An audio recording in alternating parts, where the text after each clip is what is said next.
ಇನ್ನು ಬಿಜೆಪಿ ಜೆಡಿಎಸ್ಗೆ ಸರ್ಕಾರದ ಶಾಕ್ ಫಿಕ್ಸಾ ಈ ಪ್ರಶ್ನೆ.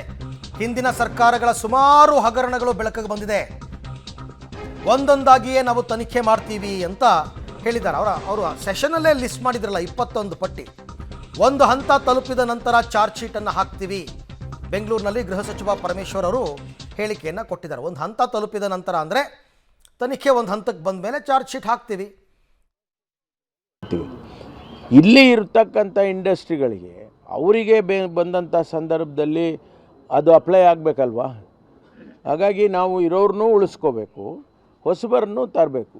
ಈಗ ಜಿಂದಾಲ್ನವರು ಅಥವಾ JSWನವರು ಲಕ್ಷಾಂತರ ಕೋಟಿ ಇನ್ವೆಸ್ಟ್ ಮಾಡಿದ್ದಾರೆ. I think they are the largest investors in Karnataka in any compare to any industry. ಅಂಥವರಿಗೆ ನಾವು ಒಂದಿಷ್ಟು ಕನ್ಸೆಷನ್ ಕೊಟ್ಟು ಅವರನ್ನು ನಾವು ಎನ್ಕರೇಜ್ ಮಾಡದೆ ಹೋದರೆ 1,00,000 ಜನ ಕೆಲಸ ಮಾಡ್ತಾರೆ. ಅಂಥ ಒಂದು ಕೈಗಾರಿಕೆಯನ್ನು ನಾವು ಡಿಸ್ಕರೇಜ್ ಮಾಡಿದ್ರೆ ಅವರು ರಾಜ್ಯ ಬಿಟ್ಟು ಹೋಗ್ತಾರೆ. ಅದಕ್ಕಾಗಿ ಕೆಲವು ಕನ್ಸೆಷನ್ ಕೊಡಬೇಕಾಗತ್ತೆ.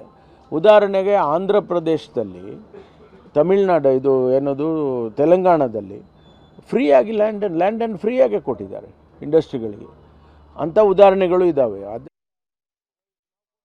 ಕೊಟ್ಟಿದ್ದೀವಿ, ಅದನ್ನೇ ನಾವು ಮಾಡಿರೋದು. ಬಿಜೆಪಿ ಅವರು ಏನು ಮಾಡಿದ್ದಾರೆ ಅದನ್ನೇ ನಾವು ರಾಟಿಫೈ ಮಾಡಿರೋದು. ಓಕೆ, ಅಂದರೆ ಪರಮೇಶ್ವರ್ ಅವರು ಬೇರೆ ವಿಚಾರ ಮಾತನಾಡ್ತಾ ಇದ್ದಾರೆ. ಬಟ್ ಅವ್ರು ಹೇಳೋ ಪ್ರಕಾರ ಯಾವಾಗ ಮುಖ್ಯಮಂತ್ರಿಗಳು ಸದನದಲ್ಲಿ BJP ಆಡಳಿತದ 21 ಹಗರಣಗಳ ಪಟ್ಟಿ ಮಾಡಿದ್ರು, ಅದೆಲ್ಲವನ್ನು ಕೂಡ ನಾವು ಈಗ ಹಂತ ಹಂತವಾಗಿ ವಿಚಾರಣೆ ಮಾಡ್ತೀವಿ ಅಂತ ಹೇಳಿದ್ದಾರೆ.